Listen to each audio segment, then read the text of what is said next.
The first grains hit my face like tiny needles, each one a harbinger of what was to come. I squinted against the afternoon sun, now a diffuse orange disk behind the approaching wall of sand. The caravan had stopped. 15 camels, 8 men, all frozen in place as we stared at the towering cloud that consumed the horizon. "Haboob," Faisal muttered beside me, the word carried away by the strengthening wind. Not just any sandstorm, a monster. I'd spent 3 years documenting desert trade routes across North Africa, but nothing had prepared me for this. The approaching wall stretched 30 stories high, a tsunami of earth bearing down on us at 40 miles per hour. "We must find cover," Hassan, our guide, shouted over the rising howl. "There are rock formations 2 kilometers east." But it was already too late. The wind became a roar, then a scream. Men pulled scarves over their faces. Camels groaned and stamped. I fumbled with my shema, wrapping it around my head as I'd been taught, leaving only my eyes exposed. My camel, Jamal, a sturdy bull I'd bonded with over the past weeks, knelt low on the sand. "Stay together." Hassan's voice was barely audible now. "Hold the guide rope. Do not—" The storm hit like a physical blow. Day became night in seconds. The world disappeared into a howling void of stinging particles and disorienting noise. I clung to Jamal's saddle, my eyes screwed shut despite my goggles.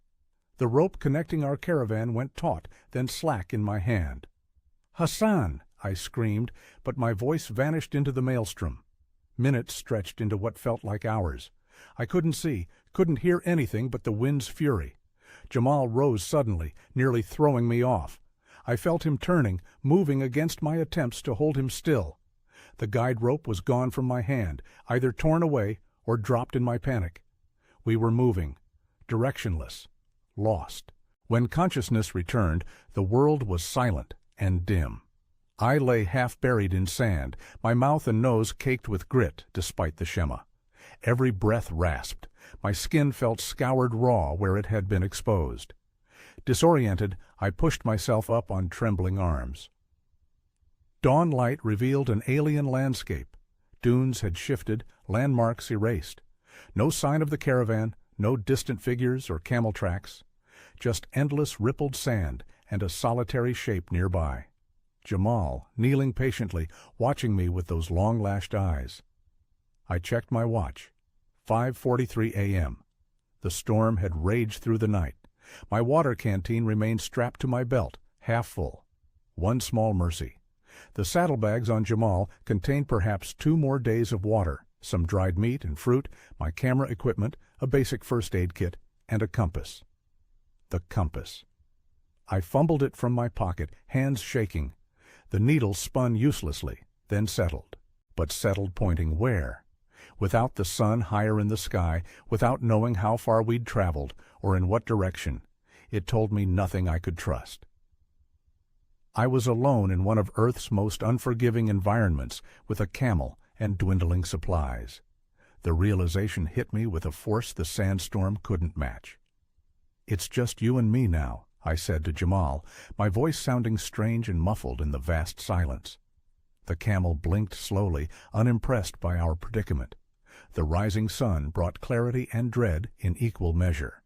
As shadows sharpened across the dunes, the full scope of my situation crystallized. No phone signal. GPS unit damaged in the storm. No flares. The caravan had been heading for an oasis outpost 3 days' journey from the last settlement.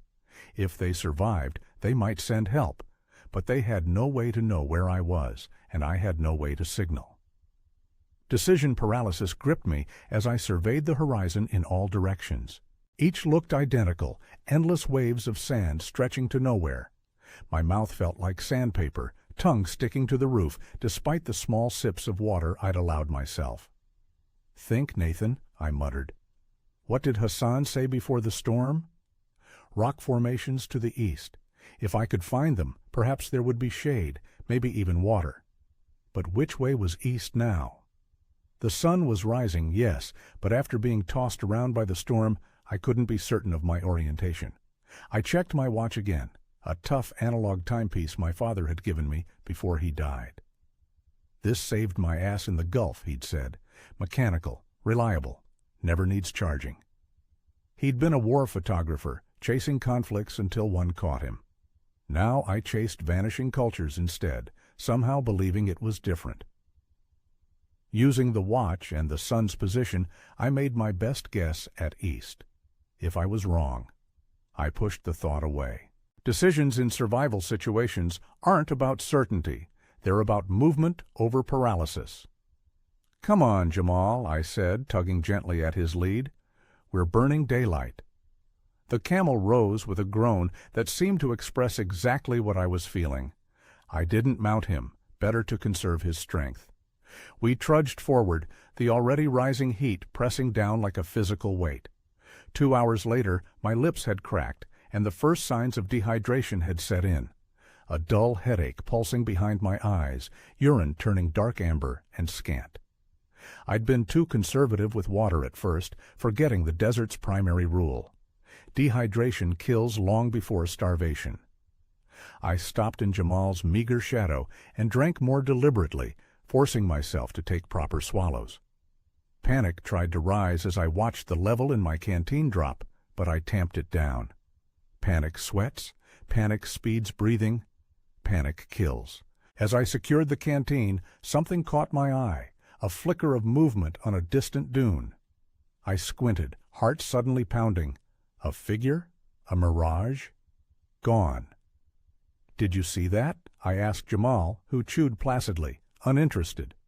By midday, the temperature had climbed to 118 degrees, according to the small thermometer on my watch. Walking became impossible. I created a makeshift shelter using my light jacket stretched between Jamal's saddle and my walking stick, crawling beneath it alongside the camel's body. His bulk provided additional shade and, surprisingly, some comfort.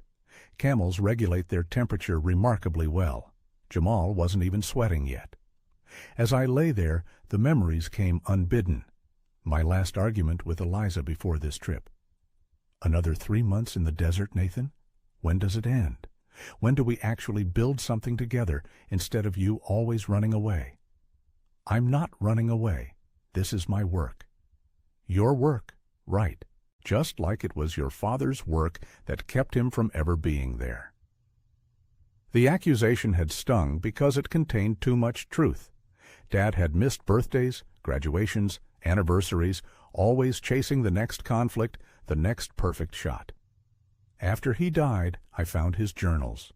They were filled with regrets about the family moments he'd missed, yet he'd never changed his pattern. And here I was, following exactly in his footsteps. I must have dozed because I startled awake to Jamal shifting beside me.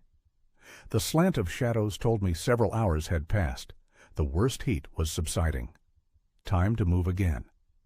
As I repacked my makeshift shelter, I took inventory.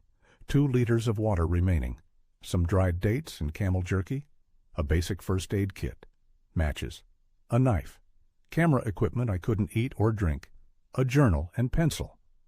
I uncapped my canteen, allowing myself another measured sip. The water was warm and tasted faintly of plastic, but it was the most precious substance in my world. "Eastward," I told Jamal, though I was now less certain than ever that I was reading the landscape correctly. "Let's find those rocks before nightfall." Darkness in the desert arrives like a curtain drop, sudden and complete.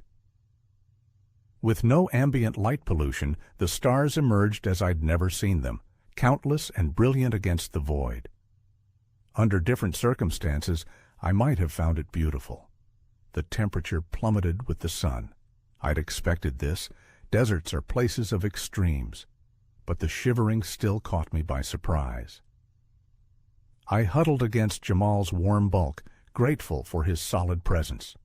Camels maintain their body heat efficiently, a living furnace in the frigid night.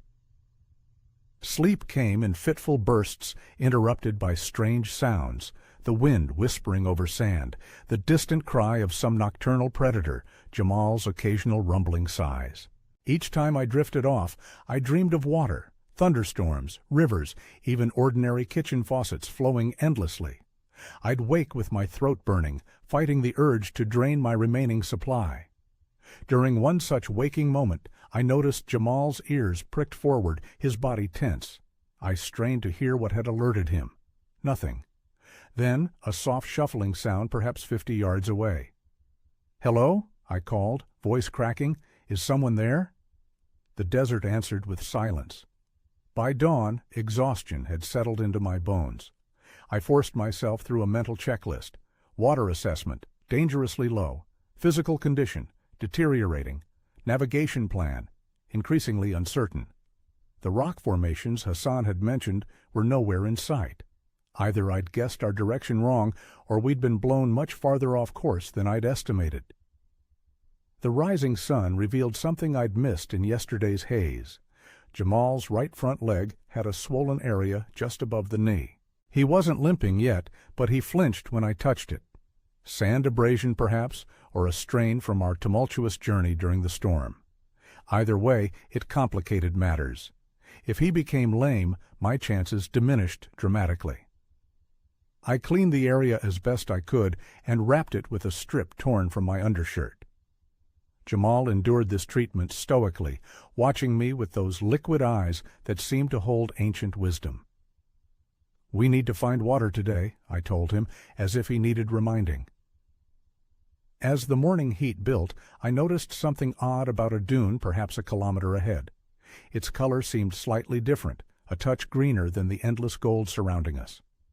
Hope surged, then receded. Probably just a trick of the light or desperate imagination. But what choice did I have? We altered course toward it. The journey took longer than I'd anticipated. Distance in the desert is deceptive, mirages constantly reshaping the horizon. By the time we approached the anomalous dune, the sun was high overhead again, beating down mercilessly. It wasn't imagination. A sparse collection of scrubby plants clung to life on the leeward side of the dune, desert saltbush and some kind of hardy grass. Vegetation meant moisture, perhaps not far below the surface. I fell to my knees, digging frantically with my hands, then more methodically with my knife. The sand grew cooler, then damper as I dug deeper. After nearly an hour, a small pool of muddy water began seeping into the bottom of my hole. I could have wept. Instead, I worked quickly to widen and deepen the depression. Using my Shema as a filter, I collected the slowly accumulating moisture in my empty canteen.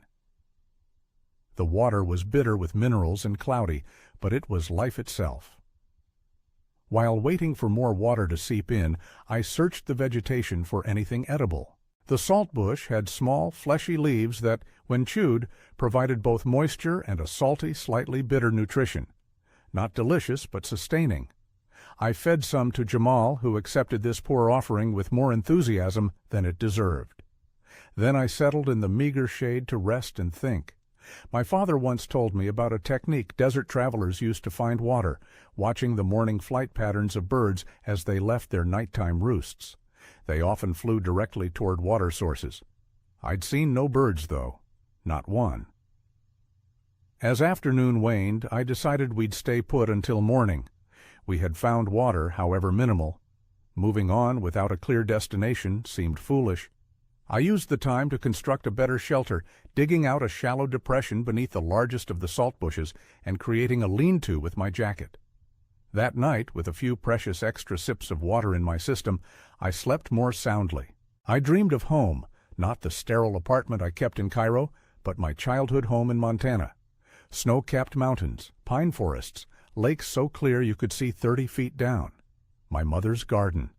Eliza visiting one summer, both of us still in college, still believing we could reconcile my wanderlust with her need for roots. I woke to Jamal's warning grunt. Dawn had barely broken, the horizon a thin line of pink against the dark. Something was moving out there. Several somethings. Dark shapes, low to the ground, circling. My heart hammered. Jackals? Desert wolves? I fumbled for my knife, knowing how inadequate it would be against predators. As light strengthened, relief flooded through me. Not predators. People. 3 figures on camels, moving with purpose in our direction. The caravan had found us.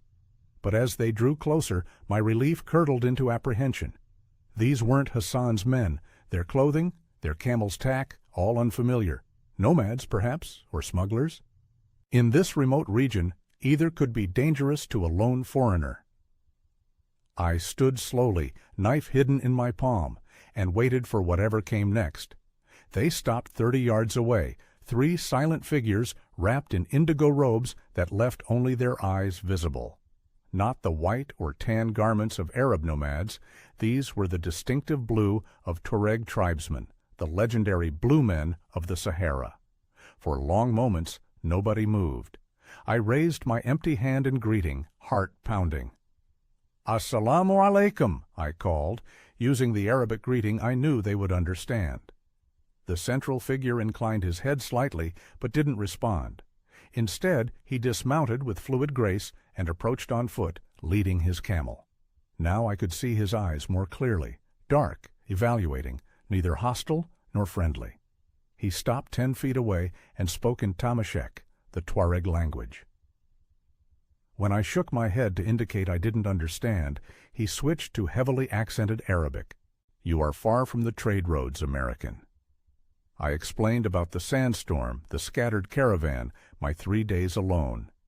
As I spoke, the other 2 riders dismounted and began examining Jamal with professional interest. "Your camel is injured," the man said, "and you have little water. You will die without help." Direct, unembellished.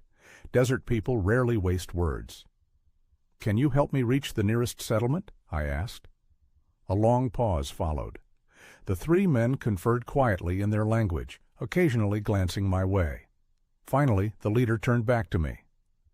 "We travel to Tinzawatin. It is 4 days southwest. You may come if you can keep pace." It wasn't the direction I'd thought I needed to go, but any settlement meant safety, communication, the possibility of rejoining my original party, or at least letting Eliza know I was alive. "Thank you," I said simply. "I'm Nathan." He touched his chest. "Musa Aga Mastan. Cherokee." Within minutes they had fashioned a better wrapping for Jamal's leg using proper medical supplies from their packs. One of them, a younger man named Badi, offered me a drink from his water skin. Not water, but camel milk mixed with honey, rich and reviving. We set off immediately, not mounting our camels, but walking beside them to spare their strength in the morning heat. Musa set a pace that felt grueling in my weakened state, but I forced myself to keep up, swallowing my discomfort. These men lived in this environment. They knew exactly how far and fast we could safely travel. As we walked, Badi proved the most talkative, explaining they were returning from trading salt at markets to the north. The 3rd man, older and taciturn, was Kader, Musa's uncle. "You are lucky," Badi said. "The storm changed our route. We do not usually pass this way." Lucky. The word struck me as absurd given my situation, yet he was right. Without their appearance, my chances had been growing slimmer by the hour. Around midday, we stopped in the shadow of a large dune. The Tuareg produced a small teapot and proceeded to make tea with a practiced ritual, boiling, pouring from height to create foam, adding fresh mint and sugar. 3 rounds were prepared. Strong as life, soft as death, sweet as love, Badi explained. The familiar ceremony made me think of the countless times I'd shared tea with subjects of my photography. Always the observer, documenting vanishing ways of life while keeping a professional distance. What had Eliza called it? Emotional tourism. As if reading my thoughts, Musa asked, "Why do you travel the desert, American? There is nothing here for outsiders but death."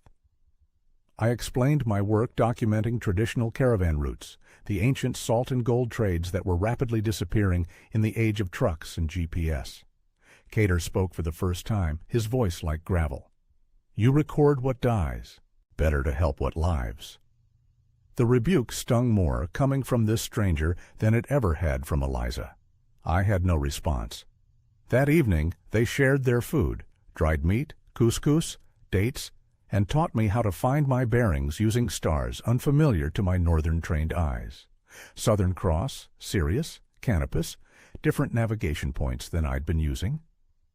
"You were walking east," Musa said, "but after the storm You were already far south of your caravan's route. Each step took you farther from help. The realization chilled me. Without their intervention, I would have continued in the wrong direction until my water ran out. A quiet death, unmarked and unmourned in the vastness. That night, huddled in a borrowed blanket, I felt something shift inside me. A crack in the armor of self-reliance I'd built over years of solo travel. My survival now depended entirely on the knowledge and generosity of others. The illusion of independence I'd cultivated throughout my career had been swept away like dunes in a sandstorm. Dawn revealed a changed landscape. We'd traveled into a region of massive dunes, some towering hundreds of feet high, their crests sculpted by wind into sharp edges that caught the early light like blades. The sand here was finer, redder, more treacherous underfoot. Erg-Chech, Musa named it, the ocean of sand. My condition had improved with proper hydration and food, but new problems emerged. My fair skin, despite the protection of borrowed robes, had burned badly where exposed. Blisters formed on my feet from the unaccustomed walking. Every step became an exercise in pain management. Jamal's leg looked better, but still concerned me. The Tuareg had treated it with a poultice of desert herbs I didn't recognize, wrapped in clean cloth. They assured me he could make the journey, but I noticed they kept our pace slightly slower than before. That day brought my first experience with a desert mirage, not the cliched oasis with palm trees, but something more insidious. The horizon seemed to ripple and flow, making it impossible to judge distance. Phantom lakes appeared and disappeared as we walked, the optical illusion so perfect I could almost smell water. "Do not look too long," Cater warned when he caught me staring. "Men go mad from wanting what they see." By midday, the heat had become an entity, a presence pressing down with physical force. My thoughts grew sluggish. Each step required conscious effort. Musa watched me with increasing frequency. His eyes narrowed. During our afternoon rest, while the others performed their prayers, I checked my camera equipment out of habit. The main body had survived, protected in its case, but sand had infiltrated the lens mechanism. Still, I managed to take a few shots of our small caravan against the immensity of the dunes, more from professional compulsion than any real hope of using them. As I photographed, a realization struck me. In 3 years of desert documentation, I had rarely been in my own images. Always the observer, never the participant. I handed the camera to Body and showed him how to operate it. His first few shots were blurry, off-center, but he quickly grasped the concept. When he showed me the result, my sunburned face, cracked lips, eyes squinting against the glare, I barely recognized myself. I looked like a different person. Perhaps I was becoming one. That evening, as temperatures fell and stars emerged in their overwhelming multitudes, Musa shared his water pipe, a simple device that cooled the smoke through water before it reached the lungs. The tobacco was mixed with something else, something that smelled of earth and spice. "Medicinal," he said simply when he saw my hesitation. Whatever it contained, the smoke eased my physical discomfort and loosened something in my mind. Conversation flowed more freely. I found myself telling these near strangers about Eliza, about my father, about the restlessness that had driven me from one remote assignment to another. "My people have a saying," Musa offered when I fell silent. "The desert strips a man to his true self. No lies survive the sun." "And what's my true self?" I asked, not entirely joking. Cater answered instead.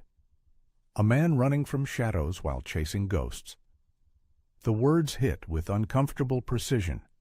My father's ghost, the shadow of his absence throughout my childhood, my replication of his patterns. Sleep came uneasily that night. I dreamed of Eliza standing at our apartment window in Cairo, looking out at a sandstorm that grew until it swallowed the entire city. "You could have come back any time," she said in the dream. "You chose not to." I woke to darkness and the soft sounds of Jamal breathing nearby. The stars told me dawn was still hours away. Yet something had disturbed my sleep, a feeling of being watched. Slowly, I raised myself on one elbow. The campsite was still. Musa, Badi, and Kader slept wrapped in their blankets. Nothing moved in the surrounding darkness. Then I saw it, a pair of eyes reflecting starlight perhaps 50 yards away, low to the ground. As I watched, frozen, they blinked and vanished. I lay back down, heart racing. Desert wolf? Jackal? Whatever it was, hadn't approached. Still, I kept my knife close for the remainder of the night. At first light, I examined the area but found no tracks. When I mentioned it to Musa, he nodded unsurprised. "The desert is never empty," he said. "We are always watched." The day brought new challenges. Our water supplies, while carefully rationed, were running lower than planned. A hot wind rose from the south, carrying fine particles that worked their way into eyes, nose, mouth, every crevice and fold of clothing. By midday, we were all wrapped head to toe against the blowing sand, communication reduced to hand signals and occasional shouted words. The wind sculpted the dunes around us, erasing our tracks almost instantly. Without Musa's guidance, I would have been hopelessly lost within minutes. The wind strengthened throughout the afternoon, eventually forcing us to stop and create shelter in the lee of a large dune. Using the camels as windbreaks and our blankets as walls, we fashioned a small protected space where all four of us huddled, waiting out the worst. In that close confinement, I noticed details about my companions I'd missed before.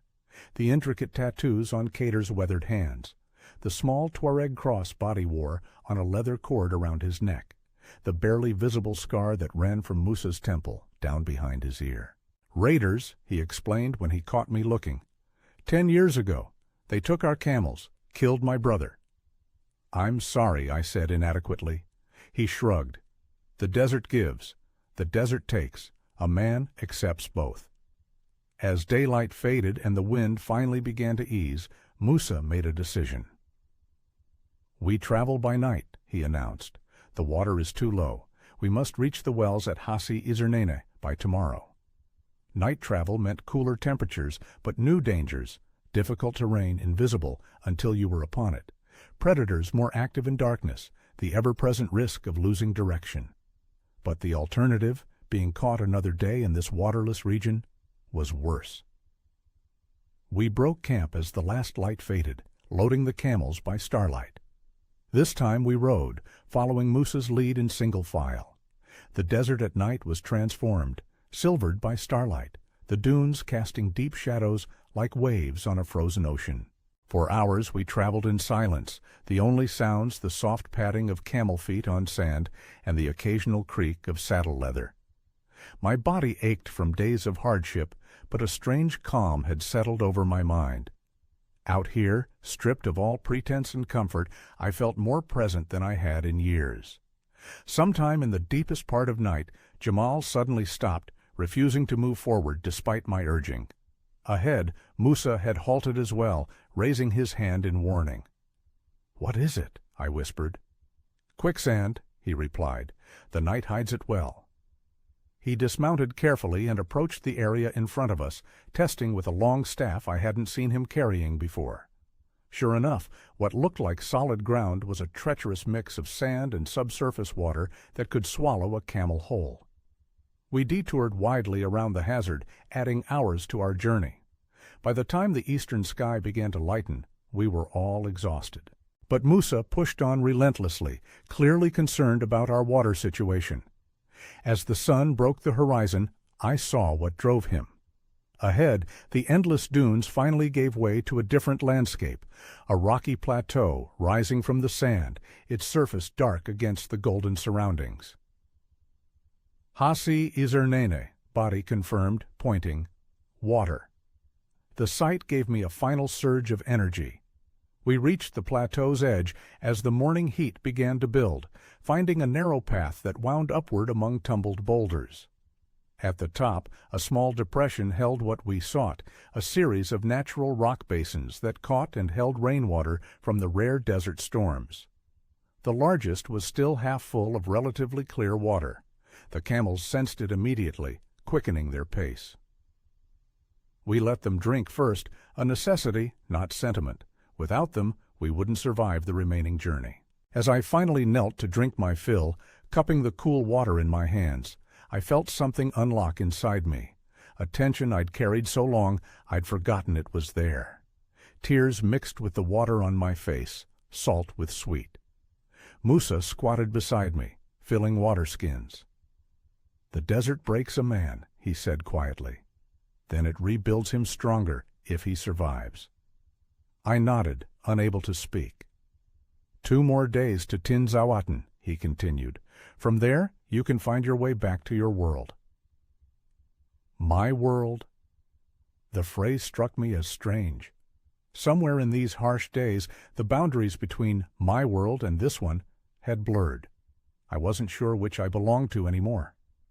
We rested through the worst heat at Hassi Izernene, sleeping in the shade of overhanging rocks. The plateau offered a vantage point I hadn't had in days. I could see for miles across the undulating sea of dunes we'd traversed. The vastness was humbling. Late afternoon brought an unwelcome discovery. Jamal's leg, which had seemed to be improving, had worsened significantly. The swelling had spread, and he now refused to put weight on it. Kader examined him with gentle hands. "Infection," he pronounced, "deep in the joint." My stomach tightened. "Can you treat it?" The old man shook his head slowly. "Not here. He needs proper medicine." Musa joined us, his expression grave as Kader explained the situation in Tamashek. After a brief discussion, Musa turned to me. "The camel cannot continue to Tinzaouaten. He will die on the journey." The blunt assessment hit me hard. Over our days together, Jamal had become more than transportation. He was my companion, my link to survival. "What are our options?" I asked, already dreading the answer. "We leave him here with water and food. Perhaps someone will find him." "And if not?" Musa's eyes held mine steadily. "Then the desert decides." I walked away, needing space to think. The plateau dropped off sharply on its western edge, creating a natural overlook. I sat there as the sun began its descent, casting long shadows across the sand below. Abandoning Jamal felt wrong on every level. Yet the alternative, staying with him while the others continued, would be suicide. Without their guidance, I wouldn't survive the remaining journey. As darkness approached, Badi brought me food, dried meat and hard bread softened in water. He sat beside me in silence for a while before speaking. "Musa says we leave at first light. The camel must stay." I nodded, my throat tight. "It is hard," he continued, "but the camel understands. They know the desert better than we do." That night, I slept beside Jamal, one hand resting on his neck. His breathing seemed labored, his usually alert eyes dulled with pain. I whispered apologies he couldn't understand, promises I couldn't keep. Morning arrived with cruel clarity. We prepared to leave, loading supplies onto the remaining camels. I spent my last moments with Jamal, feeding him the best portions of our fodder, making sure he had access to the smallest water basin which would stay shaded longest. The others waited patiently, understanding this goodbye held meaning. Finally, I had no more excuses to delay. With a last touch to Jamal's muzzle, I turned away. We descended the plateau single file, me riding behind Badi on his camel. I didn't look back. I couldn't. The day's journey took us through changing terrain, the massive dunes giving way to gravel plains scattered with wind-carved rock formations. The ground was harder underfoot but easier to traverse. By midday, Musa estimated we'd covered twice the distance we would have in the soft sand. The physical toll of the past days caught up with me as we traveled. My body felt hollowed out, muscles burning with fatigue. The sunburn on my face and neck had blistered despite protection. Each jolt of the camel's movement sent pain shooting through my damaged feet. But worse than the physical discomfort was the weight in my chest, part grief for Jamal, part a deeper reckoning I wasn't ready to face. That evening, as we made camp in the shelter of a large rock formation, a distant sound caught our attention, the mechanical growl of engines. Musa and Kader exchanged glances. Border patrol, Musa said, or smugglers. Neither is good for us. We doused our small fire immediately, retreating deeper into the shadows of the rocks. The sound grew louder, then faded as the vehicles passed some distance to our north. Why hide from Border Patrol, I asked, when it seemed safe to speak again. Couldn't they help us? Cater spat into the sand. Borders are new things, drawn by men who never walked this land. The patrol serves those men, not us. They would take our camels, our goods, Body added. Ask many questions, create many problems. I understood then another dimension of their reality. Traditional nomads caught between artificial national boundaries, their ancient ways criminalized by modern states. We ate cold food that night and posted watches. Mine came in the deepest part of night when the stars wheeled overhead in breathtaking clarity. Alone with my thoughts, I found myself taking stock of my life in a way I'd avoided for years. My camera sat unused in its case. For the first time in my professional life, I felt no urge to document what I was experiencing. The compulsion to capture, to observe, rather than participate, had fallen away somewhere in the sand behind us. I thought of Eliza, not with the defensive justifications I usually employed, but with clear-eyed recognition of what I'd sacrificed. And for what? To prove something to a father who was no longer alive to witness it? To outrun the fear of settling into one place, one life, one love? Dawn brought new concerns. Our water, replenished at the rock basins, was still sufficient, but Body had developed a cough during the night, dry and hacking. Desert sickness, Cater called it, from the fine particles inhaled during the windstorm. We traveled more slowly that day, stopping frequently for Body to rest. By afternoon, his condition had worsened. Fever flushed his cheeks, and his breathing became labored. "How far to Tinzaouaten?" I asked Musa as we paused in a sliver of shade. Still one day, perhaps more at this pace. The unspoken question hung between us. Would Body make it that far?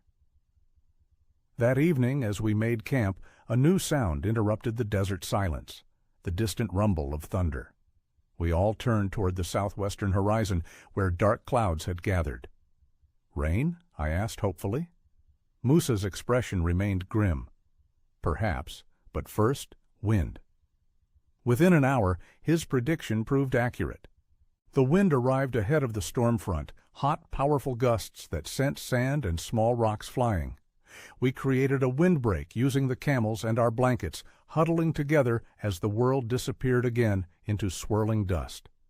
Body's condition deteriorated rapidly in the harsh conditions. His coughing became constant, each breath a struggle. Cater held him upright, supporting his chest, while Musa administered a tea brewed from herbs in his pack. I felt helpless, my wilderness first aid knowledge useless against whatever consumed the young man. All I could offer was water, wiping his face with a dampened cloth as his fever climbed. The storm intensified as night deepened. Lightning flashed on the horizon, illuminating the swirling sand in stroboscopic bursts. Thunder followed, closer each time. "If rain comes, we must collect it," Musa shouted over the wind's howl. "Every drop." We prepared all available containers, but the promised rain remained tantalizingly distant. Just wind and dust and the occasional spattering of drops, too few to gather. In our makeshift shelter, Body's struggle became my entire focus. I held his hand as he gasped for breath, his eyes wide with fear. Cater chanted prayers in a continuous stream, rocking slightly. Something shifted in me during those hours, a final breaking down of the walls I'd built between myself and others' suffering. I wasn't documenting this moment. I was living it, feeling it with every fiber of my being. "Stay with us," I urged Body when his eyes began to lose focus. "We're almost there. Just hold on." The night stretched endlessly, measured in Body's labored breaths and the storm's fury. Somewhere in those dark hours, I made promises, to whatever God might be listening, to myself, that if we survived, things would be different. I would be different. Near dawn, the storm finally began to ease. The wind died down to occasional gusts, and a strange stillness followed. We emerged from our shelter to find the landscape transformed yet again. Dunes shifted, familiar landmarks gone. But the greatest change was in the sky. The storm clouds remained, heavy and dark, directly overhead now. As we watched, the first real raindrops began to fall, fat, widely spaced drops that left dark spots on the sand. Then, as if a switch had been flipped, the heavens opened. Rain fell in sheets, drenching us instantly. After the initial shock, we scrambled to collect the precious water, holding out every container we had. The downpour lasted perhaps 20 minutes, a mere moment in desert terms, but enough to create shallow pools in rock depressions and transform the packed earth into mud. When it ended, the air smelled clean and electric. Inside our shelter, Body had finally fallen into an exhausted sleep, his breathing still labored, but slightly easier. Cater remained by his side, wet but unwilling to leave his post. Musa and I stood in the aftermath, soaked and oddly renewed. "The desert provides," he said simply. For the first time in days, I felt a flicker of genuine hope. We had water. The temperature had dropped to bearable levels. If we could get Body to medical help soon, he might survive. As the clouds parted and sunlight began to break through, Musa pointed to a distant smudge on the southwestern horizon. "Tinzawatten," he confirmed. "We will reach it today." Looking at that faraway promise of safety, I felt no triumph, no relief, only a quiet resolve. The desert had broken me down to essentials, stripped away pretense and profession and pride. What remained was simpler, truer, and somehow both stronger and more vulnerable than what had entered this wasteland days ago. The rain transformed our journey. Cooler air dampened sand that held firm underfoot, water collected in natural depressions that supplemented our supplies, all made the final stretch toward Tinzawatten less arduous physically. But Body's condition cast a shadow over these small mercies. We fashioned a litter between two camels, laying him on blankets where he drifted between fitful sleep and delirious wakefulness. His breathing remained labored, each cough bringing up phlegm tinged with the dark particles he'd inhaled during the sandstorm. We moved as quickly as his condition allowed, stopping frequently to give him water and check his vital signs. Cater rarely left his side, murmuring prayers and traditional healing chants. I caught the older man giving me evaluating glances, as if reassessing something about me. "You care for him," Cater said during one rest stop. "Not a question." "Of course," I replied, helping Body drink. "He's—" I hesitated, searching for the right word. Friend seemed presumptuous after such a short acquaintance. "He's my companion on this journey." Cater nodded slowly. "Before, you were a watcher only. Now you see with the heart. This is good." The simple observation pierced me. How many people had I photographed in distress over the years, keeping my professional distance? How many suffering faces had I captured without truly connecting to the humans behind them? As we traveled, Tinzawatten grew from a smudge on the horizon to a discernible settlement. A cluster of low buildings, some traditional structures, others more modern, spread along what appeared to be a dry riverbed. The sight energized us all, even Body, who managed to sit up briefly to see our destination. We reached the outskirts as afternoon shadows lengthened. The settlement was larger than it had appeared from a distance, perhaps 1,000 inhabitants, with a small market area, a mosque, and scattered dwellings extending outward from the center. Our arrival drew immediate attention. Children ran alongside our camels, calling out in Tamashek and Arabic. Adults emerged from doorways, watching with the cautious interest of people accustomed to both travelers and trouble. Musa led us directly to a concrete building with a faded red crescent painted beside its door, the local clinic. A thin man in a white coat emerged, quickly assessing the situation. He and Musa conferred briefly before the doctor called for assistance. Body was carried inside, Cater following closely. I moved to join them, but Musa placed a restraining hand on my arm. "First, we must speak with the authorities," he said. You are a foreigner without papers. The realization jolted me back to conventional reality. After days in the desert where national boundaries seemed meaningless, I was now firmly back in a world of documentation, regulations, and bureaucracy. The local police station was a small building with a single officer on duty, a middle-aged man named Captain Umar who regarded my story with skeptical interest. I had no passport, lost in the sandstorm, no visa for Mali, where we apparently were, and no clear status beyond lost traveler. Normally, this would mean detention until your identity is confirmed, he explained in formal French. But given your condition and the circumstances, he gestured vaguely at my sunburned, trail-worn appearance. Musa intervened, speaking at length in a mixture of Tamashek and Arabic. Whatever he said seemed to satisfy the captain, who eventually nodded. You will stay at the house of the schoolteacher, he decided. He speaks English and can help you contact your embassy. 3 days only. Then we must have proper documentation. Relief flooded through me. 3 days seemed an eternity after the minute-by-minute survival focus of the past week. The schoolteacher, Mahmoud, proved to be a slender, energetic man in his 40s who had studied in London decades earlier. His home was modest but clean, with the luxury of running water, intermittent, and electricity, equally unreliable. You are most fortunate, he told me as he showed me to a small guest room. Few survive being lost in the Tanasruft. It is called the Land of Thirst, for good reason. After the blissful shock of a cold shower, my first proper washing in over a week, Mahmoud provided clean clothes, a meal of rice and vegetable stew, and most precious of all, access to a satellite phone. My hands trembled as I dialed Eliza's number in Cairo. When her voice answered, sleepy and confused at the late hour, something broke open inside me. It's me, I managed. I'm alive. The silence, then her sharp intake of breath. Nathan, oh my God, where are you? They said the caravan was lost in the storm, that you were... I'm in Mali, a place called Tinzaouaten. It's a long story. Mali? How did you... She stopped herself. Never mind. You're safe. That's what matters. We talked until the satellite connection failed, her voice grounding me to the world I'd left behind. She would contact the embassy, arrange for emergency papers, alert my employers. The machinery of modern life would creak into motion to retrieve me from this liminal space. After the call, I sat on the edge of the bed, overwhelmed by conflicting emotions.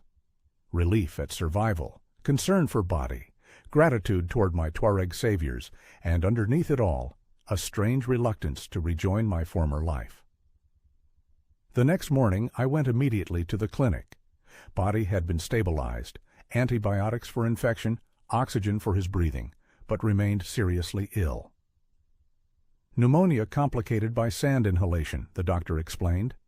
Cater sat beside his bed, looking like he hadn't moved all night. His eyes met mine briefly, acknowledging my presence with the barest nod. I settled on Body's other side, taking his hand. His fingers curled weakly around mine. You made it, he whispered. Back to your world. The echo of Musa's phrasing wasn't lost on me.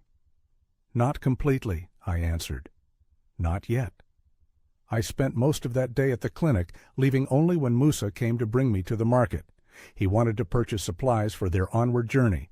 They would continue south once Body was well enough to travel. The market was a sensory immersion after days of desert austerity. Colors, sounds, smells all competing for attention. Spice merchants called their wares, fabric sellers displayed indigo cloths, food stalls sent fragrant smoke into the air. Children darted between stalls, laughing and shouting. I found myself reaching instinctively for my camera before stopping myself. For once, I wanted to experience without the barrier of a lens. As Musa haggled over dried fruits and tea, I noticed a small stall selling handcrafted Tuareg jewelry, silver crosses, leather amulets, beaded necklaces. An item caught my eye, a simple bracelet of silver links with a small blue stone. Lapis lazuli, the old woman running the stall told me in French, protection for travelers. I purchased it immediately, thinking of Eliza, a tangible connection to this experience, this transformation. That evening, as we shared a meal at Mahmoud's home, the schoolteacher brought news. My embassy had been contacted, emergency travel documents were being arranged, and a UN humanitarian flight would stop at the nearest airstrip in 2 days to transport me to Bamako, where I could get a commercial flight to Cairo. The concrete timeline for my departure landed heavily. 2 days, 48 hours before returning to my previous existence. Later, sitting on Mahmoud's rooftop beneath a vast star field, I found Musa already there, smoking his pipe contemplatively. "You leave soon," he stated. "Yes, 2 days." He nodded, offering the pipe. I accepted this time without hesitation. "The desert has changed you," he observed after several minutes of silence. "Yes," I agreed simply. "But will the change last when you return to concrete and noise and many people?" The question cut to my core fear. Would this transformation hold once I stepped back into my regular life? Or would I gradually revert to the man who prioritized capturing moments over living them? "I don't know," I admitted. "I hope so." Musa tapped ash from his pipe. "The desert teaches, but the student must remember the lesson." The next day brought improvement for body. His fever broke, and his breathing eased enough to remove the oxygen. He managed to sit up and take broth, his eyes clearer, though still shadowed with exhaustion. "You leave tomorrow," he said when I visited. Not a question. "Yes, but I'll come back." He smiled faintly. "To take pictures?" I shook my head. "No, to see friends." That evening I wrote in my journal for hours, trying to capture not just what had happened, but what had changed within me. The words felt inadequate, clumsy attempts to define something still forming. My final day in Tinzaouaten arrived with a sense of impending loss. I visited Badi one last time, leaving him my watch, my father's watch, despite his protests. "To remember our journey," I insisted. Cater, who had barely spoken to me throughout our time together, suddenly gripped my arm as I prepared to leave the clinic. "The desert claimed part of your soul," he said, his weathered face intense, "but gave you something better in return. Do not waste this gift." I nodded, unable to speak around the tightness in my throat. My last hours were spent with Musa, walking the perimeter of the settlement. From the highest point, we could see the vast expanse of desert stretching away to the horizon, beautiful and terrible in its immensity. "Most who enter the deep desert unwillingly never leave it," Musa said. "You did. Remember why?" "I had help," I replied. "I wasn't alone." He smiled slightly. "That is the first lesson, perhaps the most important." The UN helicopter arrived late afternoon, landing in a swirl of dust on the outskirts of town. The pilot, a South African working for the humanitarian mission, seemed bemused by my story, but asked few questions. My goodbye to Musa was brief, a hand clasp that turned into an embrace, a few words exchanged that felt simultaneously inadequate and complete. As the helicopter lifted, I watched Tinzaouaten recede below me, then disappear as we banked toward Bamako. The desert spread beneath us, vast and indifferent, the dunes I'd struggled across now mere wrinkles in an endless tapestry. I pressed my forehead against the vibrating window, feeling the distance growing between myself and the crucible that had reformed me. The journey outward was ending. The journey inward was just beginning. Cairo greeted me with its familiar chaos, honking cars, crowded streets, the mingled scents of exhaust, spices, and humanity packed tightly together. After the emptiness of the desert, the sensory overload was almost painful. Eliza waited at the airport, her face a mixture of relief and lingering fear as she spotted me among the arriving passengers. We collided in an embrace that felt both familiar and new, her tears dampening my shoulder. "I thought I'd lost you," she whispered against my neck. "I was lost," I replied, "but now I'm found." The apartment felt smaller than I remembered, cluttered with the trappings of a life that suddenly seemed foreign. My cameras and equipment lined one wall. Framed photographs, my professional work, decorated another. Books on photojournalism filled the shelves. Eliza watched me reacclimate with careful eyes, giving me space while remaining close enough to touch. The questions came gradually, gently, about the sandstorm, the separation from the caravan, the Tuareg who saved me. I answered as best I could, knowing some experiences defied easy explanation. How to describe the vastness that had simultaneously diminished and expanded me? The revelation that came not in a blinding moment, but through slow erosion of everything non-essential? That night, lying beside Eliza in our bed, I told her about Jamal, abandoned on the plateau. My voice broke as I described leaving him, the guilt that still gnawed at me. "You had no choice," she soothed, stroking my hair. "You would have died staying with him." "I know, but he saved my life, and I left him to die alone." She was quiet for a moment. Maybe he didn't die. Maybe someone found him. The possibility, however remote, eased something in my chest. I clung to it like a talisman. In the days that followed, I moved through recovery and reintegration. My employers were understanding, even excited about the dramatic narrative potential of my experience. They suggested a photo essay, perhaps a book. Lost in the Sahara, a photographer's survival story. I listened to their proposals with growing discomfort, recognizing the old pattern, transforming lived experience into observed documentation, maintaining professional distance from my own story. "I need more time," I told them finally. "I'm not ready to package this experience." 2 weeks after my return, I received an unexpected email from Mahmoud, the schoolteacher. He had news. Buddy had recovered enough to travel. The Tuareg group had departed Tinzaouaten, continuing their journey south. And something else, a trader arriving from the north reported finding a camel at Hassi Izernene, injured but alive. He had brought it to the nearest settlement for treatment. I read the message 3 times, hope blooming irrationally. The description matched Jamal, but there must be many camels in the desert with leg injuries. Still, I clung to the possibility that he had survived, that my abandonment hadn't been a death sentence. That evening, I showed Eliza the photos I'd managed to salvage from my journey. Not the professional shots I'd intended to take, but the few personal ones. Badi's smiling face, Musa's dignified profile against the dunes, the vast star field from our night travels. And the ones Badi had taken of me, showing a man I barely recognized. Gaunt, weathered, eyes holding something new. "You look different," Eliza said, studying them. "Not just physically." "I am different." "Will you go back?" she asked quietly. "To the desert?" The question hung between us, weighted with our history of separations and returns. "Not the same way," I answered carefully. "Not as an observer. If I go back, it will be to connect, not to document." I reached for her hand, feeling its familiar contours. "But first, I need to be here. Truly here." The bracelet I'd bought in the Tinzaouaten market glinted on her wrist, lapis lazuli catching the evening light. Protection for travelers. We were all travelers in our way, moving through landscapes both external and internal. A month after my return, I made a decision.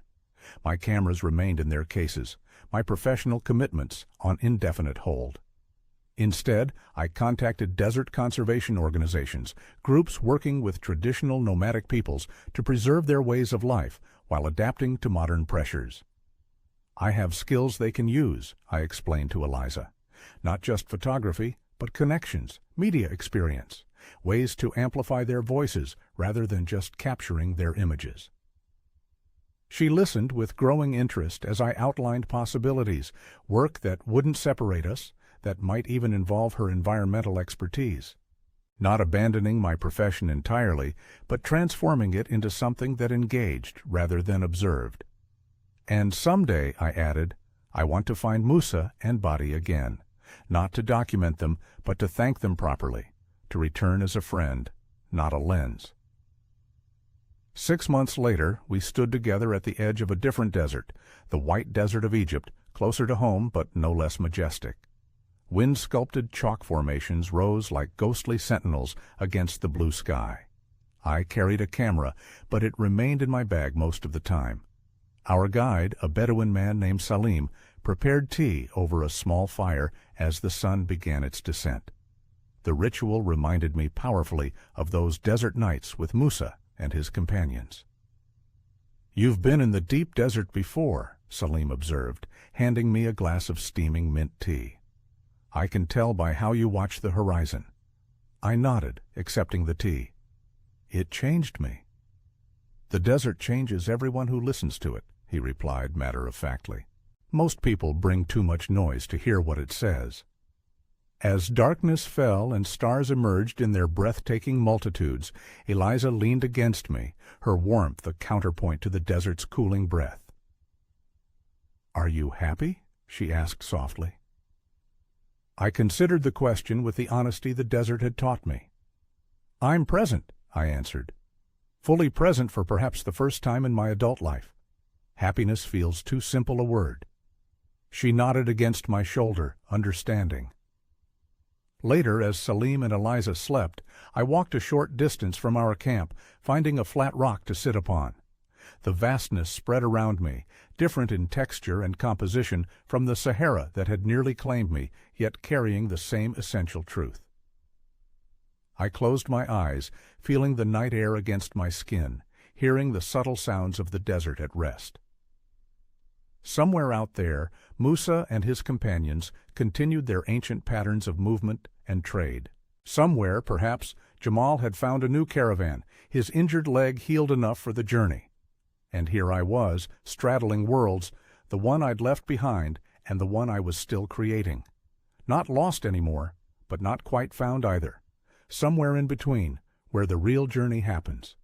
The desert had stripped me to essentials, then sent me back to rebuild with greater intention.